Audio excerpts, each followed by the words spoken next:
Hello everyone and welcome back to the channel. This video is going to be a little bit of a change of pace.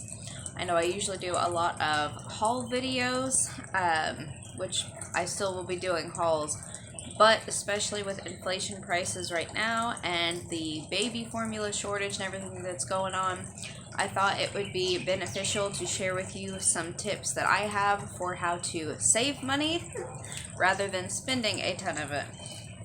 So I'll try to go through by category what I've got written down. First off, saving on food and groceries. If you go and shop at your grocery stores, especially like Walmart, my Walmart, I believe it is Tuesdays, they mark down meat that is going to expire within the next day or two. Pick up that meat, it is not expired yet. Grab it as long as it looks good and the package is not bloated, and take it home, break it down into smaller packages, and freeze it until you are ready to use it. There is nothing wrong with buying discounted meat. Walmart now also has like a discounted aisle towards the back of the store in my store where they had like cereals and things that were maybe seasonal cereals and now they're marked down. Barbecue sauces. I think last time they even had some bottles of wine marked down that they were discontinuing there. So look for clearance even on your food items. If you are trying to just not shop at the store as much anymore, you can garden. It is coming up on summertime. My garden is in the ground. I will show you guys that probably towards the end of this video. You don't need a whole lot of space to garden. You can container garden if you are someone who lives in an apartment or you just don't have very much of a yard. My yard isn't huge. I do have enough space to put my garden in, but you can grow tomatoes in containers, you can grow green beans in containers, peppers, zucchini and cucumber climb, so you could buy a big plastic pot. Dollar General actually has some big, huge plastic planters, and they are like $12, so you can get one of those and grow plenty of food for one person or a couple of people. The other thing that you want to do if you are gardening is learn how to home can your food. You don't just want to have food during the summer whenever it is growing. You want to be able to put some food back so that you are saving money on groceries long term. I picked up a 24 quarts. That doesn't sound big enough. I picked up a big graniteware canner. I'll show you guys a picture of that at the end. It's a water bath canner and all the tools that go with it. If you're interested in getting one for yourself and learning how to can, I will post the link to that underneath this video also. If you do purchase one through my link, it does earn me a small commission through Amazon Associates. It's no extra cost to you, it just helps out my channel. And if it's something that you're shopping for anyway, why not help somebody out? Also, to help me out, if you've not already subscribed to this channel and you enjoy our content, please click the subscribe button also. So, with the canning process, you buy the jars once, as long as you take care of them and don't bust them, but you buy jars once. The only thing that you really need to replace are the little sealing lids that go on, and they're like $2 and something for like a 12 pack. It's not bad at all. Your main expense is going to be the first time buying the canner itself, but even they are super cheap. So, after the home canning, something that for some reason has sort of become a lost art is home cooking. I know whenever I was in school, they took home ec out of our schools before I ever even made it to middle school, so this is a skill that a lot of people missed out on. It is not too late to learn, even if you're already grown. Pick up a cookbook, watch YouTube tutorials. I have a few cooking tutorials on my channel. Learn how to cook at home. It is cheaper than eating out at restaurants all the time. So if you can learn how to do that, you will save yourself some money. Also, for cooking at home, if you do a lot of home baking, especially if you're doing bread baking, or if you are someone who is gluten-free, it is cheaper to buy gluten-free flour or unbromated flour like I got. I made a video about that also in my bread machine video where I show you guys how to use the bread machine that I bought, so I will link that somewhere up above and you guys can watch that also. I would invest in a bread machine if you need gluten-free bread, because it is way cheaper than paying. I was buying Canyon Bakehouse bread and it was like $7 a loaf. I've saved a ton of money by getting that machine. So that is also another idea for you, especially if you have dietary restrictions like gluten intolerance. It is cheaper to make your own stuff at home than it is to buy it at the grocery stores. So, also with the grocery stores, the things that you do buy there, you can save money on by using websites with cashback and extra coupons like Ibotta, Fetch Rewards. These two I use a lot. They're also, if you shop online, Ibotta has now a browser extension where you can get discounts for shopping online. I also use the Honey browser extension that will put in random coupons and test them for you at checkout. If there's one that will work and get you a lower price, they will put it in automatically. So that is another really good thing to download. I will put all of those in the description box below. Links to them if you want to sign up for any of them. I've used other cashback apps. I used Checkout 51 and Saving Star for a while. I wasn't as much of a fan of those, especially on the Checkout 51. You had to buy multiples of something to get the cash back. Ibotta I like because you get cash back on just singular items, and you can get quite a bit of cash back. Like right now they're having cash back on gluten-free items and dairy-free items. I think one was Orgain collagen peptides, which I use. You can get $4 back on a container of that, and it's not the big huge container, it's one of the smaller ones. And you can use the coupons through Ibotta multiple times as long as they're good for the whole month. You can use multiple ones, and you can use multiple ones in a single trip. It's not just, oh, I'm going to the store, I can only buy one of these because I have a coupon for it. It will tell you how many times you can redeem that coupon on a single trip. So you can really stack up savings with things like that. Also, clipping regular paper coupons if you get circulars. I know we don't get circulars here anymore. They've stopped it during COVID, mostly because the stores just aren't having the sales like they used to, but also I think just trying to save on not hiring an employee at the paper company to deliver it, which is kind of crappy. But any store coupons that you get, I know like I shop at Hy-Vee. Sometimes whenever you check out, after your receipt prints, it will print you out some little paper store coupons, either for like a frozen pizza or maybe certain percentage off of your next visit. Use those if you're able to. Don't miss out on that savings on money or free items. The other thing, any store, not just grocery stores, but any store that offers a rewards program, not a rewards credit card. Do not go out and sign up for a ton of credit cards, but the rewards cards, whenever they say, oh, are you a member of our loyalty program? And you say no. And then they say, oh, well, it's free. Do you want to sign up? Yes, you do want to sign up for the free ones, especially like at Hy-Vee that I just mentioned. They have what's called the Fuel Saver and Perks card. Absolutely free to sign up. All you do is go up to their customer service desk. Sorry, I just had a really loud truck drive by.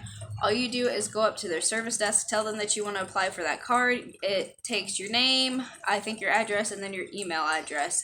You get the card.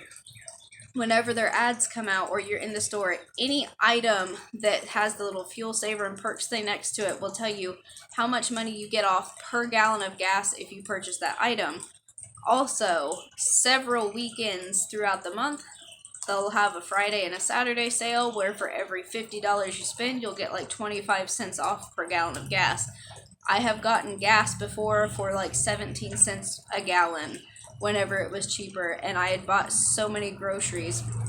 And that's another thing that you can really stack up on, because if you're someone who does not have to drive a whole bunch, you can go grocery shopping once a week. You can get as many fuel saver items as you need for your house, and as many as you can afford.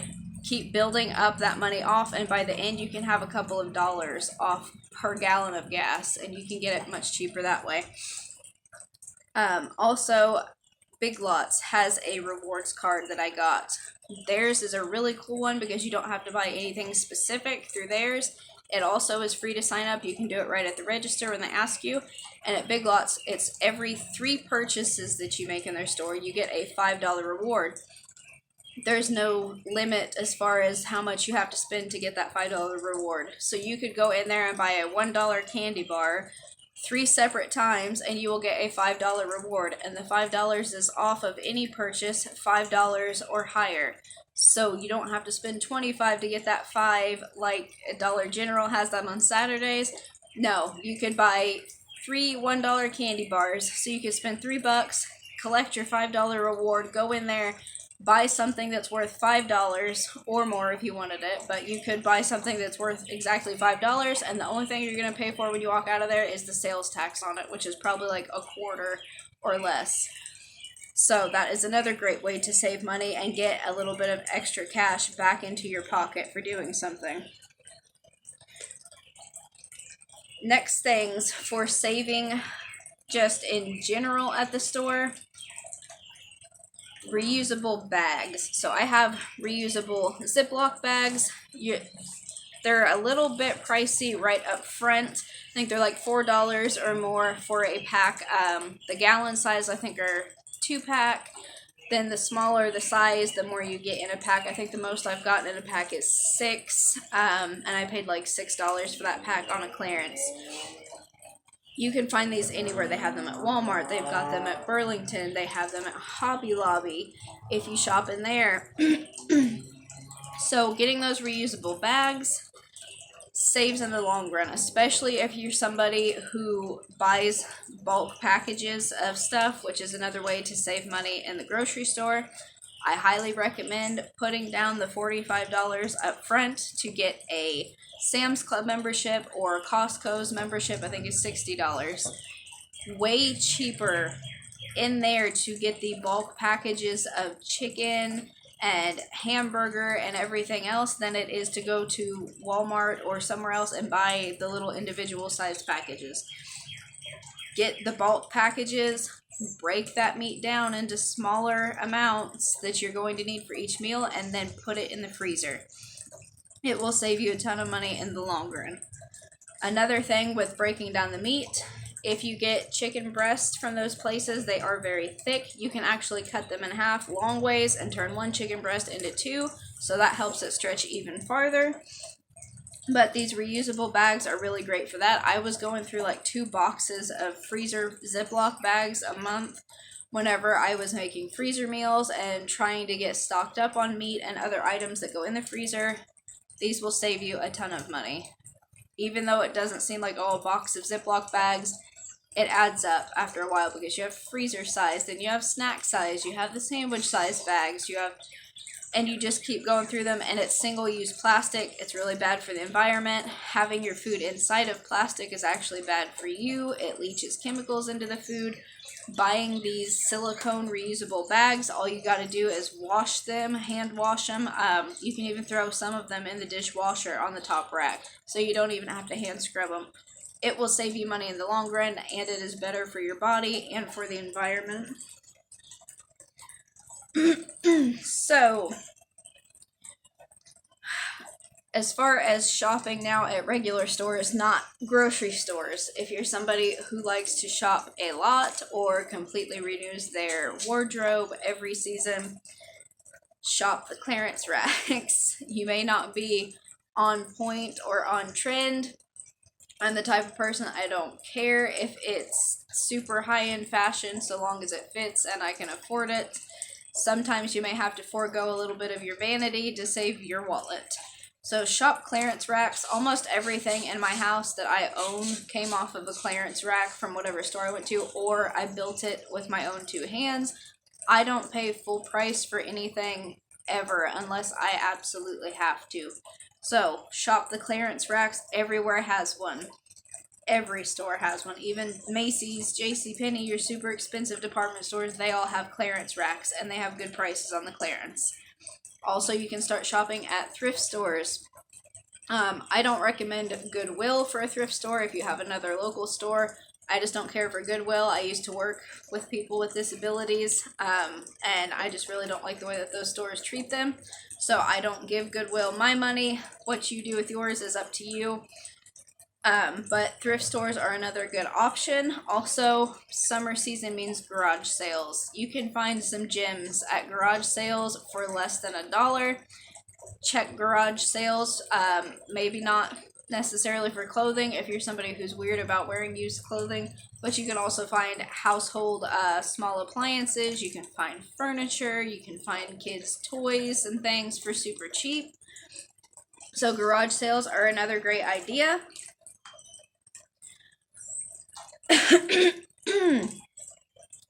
Now, some random things that you can make yourself to save money, especially right now. I know you can't make your own baby formula. If I were someone who was pregnant right now, I would very strongly consider breastfeeding, just because of the shortage that's going on, and you don't really know when it's going to stop. And the formula obviously isn't safe. That's why they're not using it. Now, my daughter was a formula baby. I could not breastfeed because I had to go back to work, and jobs here in the U.S. do not allow you to breastfeed or pump while you're at work. If you're on the clock, you're expected to be working the whole time. We live in a really crappy country when it comes to raising kids, if at all possible. If you are pregnant, I would try my best to be able to breastfeed, even if that meant switching jobs to a remote position or finding just some way to make money from home, even if it's not a regular job, like selling crafts. You could open a home daycare, anything, but that's something that I would be very wary of if I were still having children. The other thing that you can do is you can make your own baby food. Not formula, but baby food when your baby is onto the jarred food. And I recommend that even for people whenever there's not a shortage or you're trying to save money, because jarred baby food, like the little Gerber jars, has a ton of salt in it to keep it preserved and in those jars. So if you can make it at home at all, I would recommend that. Bananas that come in a jar, that's super easy. Take a banana, wait till it's good and ripe. You can put it in a food processor or smash it with a banana really, really well. You can mix a little bit of milk into it if you need to make it a little more runny for them. Obviously, they have baby oatmeal that they can eat. Little baby yogurts and stuff. If you didn't want to spend a ton on the Gerber brand of yogurt, you can buy regular yogurt for them. Make sure it is a lower sugar option, though. My daughter used to love baby carrots. I used to steam baby carrots in a pan and then smash them. If that is not runny enough for them, you can mix in a little bit of gravy with them to make them more runny so that they can eat them. But it's just a healthier option for the child themselves, and it's a cheaper option for you because those little jars of baby food are like over $1 a piece. It adds up pretty quick. So making your own baby food. Also, you can mix up your own laundry detergent rather than buying jugs of laundry detergent. If that's something that you need to do, you mix baking soda, washing soda, some Fells Naphtha bar soap. You can mix in some of those little scent beads into it. There are all kinds of recipes all over the internet for homemade laundry soap that will stretch a little bit farther than the liquid laundry soap. So that is another option, switching to powder from liquid. The only thing that you have to be careful of is do not overload your washer with powder detergent, because it will clump up and be stuck in your clothes and you'll be shaking it out even after they're done, and you may have to run a second rinse cycle on them. The other thing, you can, instead of buying shampoos and conditioners, if you just absolutely cannot afford it at that time, you can make a paste out of baking soda and water and use that as a shampoo, and you can rinse your hair with just apple cider vinegar. It will clean your hair. It may not have a lot of volume to it, but it will be clean, and it actually will make your hair grow faster. I do that twice a year. I go for a week where I use baking soda shampoo on my hair, and it has grown my hair a lot in the last couple of years. My hair right now is down to the middle of my butt, and when I started doing that, it was about here. So you can also switch to cloth diapers if you are someone who has children. I was looking, my daughter's turning 13 this year, so this is not something that I have to worry about, but I can tell you things have changed immensely in those 13 years, which seems very strange to say because it seems like just yesterday that I had her, but it is so much different, the prices on things and the things that are available now. The box of diapers that I used to get for my daughter was the 96 count of the Pampers. I used to pay $19.97 for that box. I had my budget down to the last penny. Each box was $19.97. I looked at them yesterday at my Walmart. They are now $38.97. I can't even imagine what I would do if I had a new baby right now. I just wouldn't be able to afford it. I don't know how anybody affords it. So you can switch to cloth diapers. You don't have to buy them from a real expensive site where it's so organic, handmade, Etsy, $80 per diaper, thing like that. You can go right into Walmart, go to their fabric section, and you will find hanging up on the wall these little packages that say diaper cloth. You can either use that diaper cloth and make your own, or find somebody you know that sews, pay them a few dollars to help you out, let them sew some cloth diapers. It will save you money in the long run. Just make sure that you change them just like you would a regular diaper. Do not leave your baby sit in a wet or poopy diaper, and throw some OxyClean in to get stains out, and then wash them in whatever scent-free, dye-free soap that you use. The other thing that you can make along those same lines are homemade pads, as in menstrual pads. Pads and tampons are really, really expensive, and you need multiple sizes throughout the month. You need the overnight ones, you need the liners, you need the regular ones. If that is an expense that you just cannot afford, along the same lines as the cloth diaper, you can make cloth pads. There are a couple of different websites that give you a pattern and tell you what kind of materials to use for them. We actually have someone here in the town that I live in, one of our flea markets. She has a display where she makes cloth pads that you can go and buy. So that is an option for you. I will link those websites down below if you are someone who sews and you're interested in making those.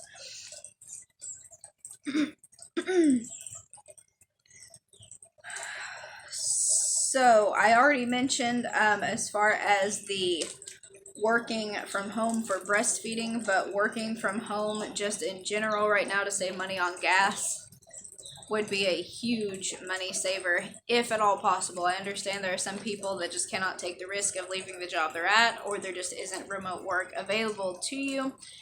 If it is at all possible, I would try to switch that. Even if you're someone who has been trying to start up your own business, this may be the time for you to go ahead and give yourself that little kick in the butt and just do it. It will save you a ton of money on commute. I know I used to deliver groceries through Shipt and Instacart and through Walmart. That is done. Gas is so high right now that even if I worked 12-hour days, I would only be making enough money to barely cover gas. There would be no profit. And don't allow yourself to get sucked into the whole gig work economy. It is an absolute scam. Any business that opens when they first start will be good for about a month.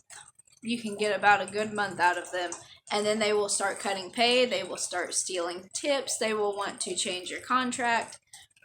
Don't buy into it, especially if it's a delivery job and they are not reimbursing you for gas or giving you any kind of cell phone stipend or anything like that every month. You're going to be losing money. So essentially you are going to be paying them to work for them instead of them paying you for the work that you've done. So be very wary of those, even though they sound great. The whole, if it sounds too good to be true, it probably is. Always keep that at the forefront of your mind with any kind of gig work. Uber, delivering food through DoorDash, delivering groceries through Shipt and places like that. You will lose money rather than make money. And if it gets to the point where you are losing money on any business, it's time to get out of there. So, ways to save money on some of your bills. For the electricity, unplugging small appliances. And I know it sounds like, what is that going to do? It actually will save you several dollars on your electricity bill. And when I mean small appliances, I mean like your toaster. Don't have your toaster plugged in all of the time. Don't have your blenders plugged in all the time. Coffee pots and things, whenever you're done with them, unplug them from the wall. Also, chargers for your computers, your cell phones. I know, like, I've got some little Bluetooth headphones. Don't leave those chargers plugged into the wall all the time. Even when they're not plugged into the device, they pull electricity from that outlet and it runs your bill up. Don't charge your phones and things overnight either. For one, it's bad for the batteries in the phones. It ruins the cells that's in them. But two, it's pulling electricity for longer than it needs to. If at all possible, charge during the day and keep an eye out for it. As soon as it beeps and says it's done charging, pull it off of that charger and pull that charger out of the wall. Another thing you can do to save on your electricity, certain electricity companies have what's called off-peak hours. It is times of the day when not as many people are at home and using the electricity, and so the rate per kilowatt hour on that electricity actually drops lower, making it cheaper. You can call your electricity company, ask them what are the off-peak hours and what is the rate for off-peak hours. You may want to switch up your schedule and start vacuuming at night instead of during the day, because it actually can save you money if you use your electricity and charging your stuff during the off-peak hours when everyone else is not using it. Some companies have it, some don't, but it is worth calling and checking into. Also, water companies sometimes have a certain water rate. We have an above-ground swimming pool. If you're going to be filling your swimming pool, call your water company before you fill it. One, just as a courtesy to let them know, hey, I'm filling up a swimming pool, so they don't all of a sudden see your house pulling a whole bunch of water usage that you don't normally have. They might think that a pipe has sprung a leak somewhere around you. Call just as a courtesy, say, hey, I'm filling up my swimming pool, and then ask them, do they have any kind of special rates for people that are filling pools? When I lived in Illinois, the water company that I had did have a special rate. They would drop the rate of the water per every 10,000 gallons. If they knew you were filling a swimming pool and it wasn't going to be filtered back through, you got a flat rate for so many thousand gallons. My company that I have here in Missouri does not do the flat rate for so many thousand gallons, but whenever I called the first year I filled it, they did tell me that during the winter season, the rate on the water drops. It switches and goes higher during the summer when more people are using water, like for swimming pools and things. So their rate switches in the month of May. As long as I fill my swimming pool before May, I will fill it with that lower water rate. So always call your water companies and your power companies, ask them what their rates are and when they change and if they have off-peak hours. Even for water usage, they can have off-peak hours. Okay, where am I now? Oh, another thing for saving on your energy bills, electricity, mostly gas, your air conditioning, all that, make sure your house is sealed. It doesn't seem like it would make that much of a difference, but I promise you, if you have windows that you can stand in front of and hold your hand up and feel air coming in, or if your curtains are blowing in inside of your house, you are losing a ton of money, especially in the wintertime when your furnace is running, but also you'll lose it in the summer, because if you're losing hot air through those cracks during the winter, you're going to lose your cool air during the summer months. Excuse me. It costs $2 or less for a little can of caulking just to go around your window sills and seal that up. Also, get draft guards for the bottoms of the doors. That will help immensely. It will take a ton of money off of your energy bills, especially in the wintertime whenever gas rates were super high this past year. The other thing that can help you on your energy cost, changing the air filter in your furnace regularly. It's something that a lot of people don't really think about because you don't do it like every month, so then it slips your mind. Mark on your calendars when to do it. These should be changed every 3 months at a minimum. If they're getting super dirty before then, you might need to change them more often, but 3 months is usually the standard. Every 3 months, pull those old nasty filters out, put new ones in, and you don't have to go and buy some diamond encrusted, super fancy, like $100 filter for your furnace. Don't get the very cheapest ones, those little blue ones. Get the next step up. I think they're like $2 to $3 a piece. They work just fine. Another thing that you can do with them is make your own air purifiers throughout your house. You can take a little square box fan, put a furnace filter on the back of it, and run that fan, and it will pick up dog and cat hair and dust and everything into that filter.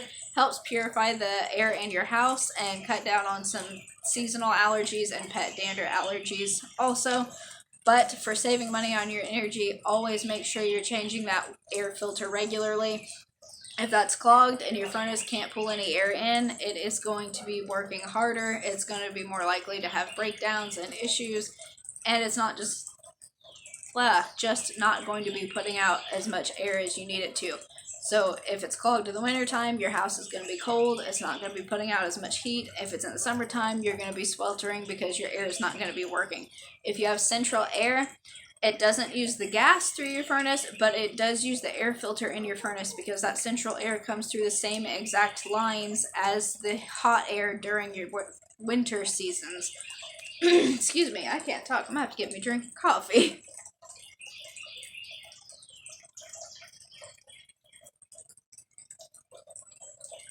Okay, now that I've got that out of the way, speaking of seasonal allergies, the last small little list here I have, and I can go more in depth on any of this stuff if you guys want me to go more in depth on anything, or if you have money saving tips to share also, put those down in the comments below or any questions for me and I will get back to you on that. So the last small list is how to save money on your vehicle. Obviously, I spoke at the beginning about getting fuel cards from certain grocery stores like Hy-Vee. Back in Illinois, we had a store called County Market, and they used to have a little fuel card too. So if you can shop somewhere that gives you a discount on gas, do that. The second way that you can save money on gas, certain gas stations have their own rewards card. Shell gas station, I used to work at a Shell gas station, and they had a rewards card where every time you scanned it, you got 3 cents off per gallon, and then once you had so many points built up, you got like 25 cents off per gallon of gas. So each individual gas station has their own rewards cards. I know, is it Mobile gas stations that are associated with Walmart or Marathon? I can't remember now, but the gas stations that are in every Walmart parking lot, they also have a rewards card that you can get through them. And that one does not just give you money off gas. You will get a certain amount of money off gas for every so many trips that you fill up, but they also give you free snacks and drinks and like buy one get one deals for things inside the store also. So that is another good rewards card that you can get. Other ways to save as far as the fuel mileage on your car, and it might seem really strange, but I promise you it makes a huge difference, is keeping your car's tires inflated to where they're supposed to be. If your tires are low, your car is going to be kind of like dragging. It's about like us twisting an ankle. We're not going to be walking like we normally walk. We're going to be moving slower. Your car is also going to be pulling more gasoline and more energy and everything to get going because those tires are low, so it is harder for that car to move forward like it is supposed to. Something as simple as just once a week, or maybe once every 2 weeks, however you want to do it, go out, get a pressure gauge. If you don't have a pressure gauge, you need a pressure gauge. Anyone that has a car needs a tire pressure gauge, and it needs to be inside the car at all times so that you can check that. So take your pressure gauge, check your tires. If you don't know where your tires are supposed to be inflated to, if you open your driver's side door, right inside the door there is a little sticker. It gives you all that information, and there are 2 different numbers. One says summer and one says winter. Those numbers matter. It is where your tires are supposed to be inflated to for those 2 seasons to get the best gas mileage on that car. keep your tires inflated properly, and you will save on your gas mileage. Also, getting regular oil changes. Just like the air filter and stuff in your furnace, if your oil filter gets clogged, your engine is not going to be running properly, and it is going to run up the gas that you use in your car, and it could lead to really expensive repairs if it is let go for too long. Oil changes, if you do them yourself, do not skip the oil filter step. Don't just drain the old oil and then put new oil in there and leave a dirty oil filter. That is counterintuitive. An oil filter costs like $1 and something or $2 and something, and it comes with a little O-ring that needs to be replaced too. Always, every time you replace the oil, replace the oil filter also. The other thing, cars have air filters, just like your furnace has an air filter. Now, these are not something that has to be done, every 3 months or every month. Car air filters take quite a while to get gunked up with stuff. It's more like a maybe every year, depending if you live somewhere out where there's a lot of dust and dirt or you're on gravel roads. I would say check them once a year. Someone who lives in a city that's fairly clean and not as much dust and things getting blown up into the car, you're probably only going to need to change them maybe every couple of years. I would still check them once a year just to see if they're still good. They don't cost very much to change at all. Most cars have two, one under the hood that goes to the engine and one inside of the car somewhere. Mine is inside my glove box. I replaced both of them, I think, for like less than $15 a year or so ago. But always make sure that your car's compartments, all the little components underneath the hood are clean, free of debris, that your fluids are changed, your filters are changed to help get the best gas mileage and just the best usage out of your car in general and not have to pay for super expensive repairs. So that is just my little list for today. If you enjoyed this, please give this video a thumbs up. Also, let me know in the comments down below if you want me to do some more of these, because I have a ton more tips and tricks for saving money. If you want me to go in depth on any of the things that I mentioned in this video, let me know about that down below also. And I will see you guys in the next video. Thank you so much for watching.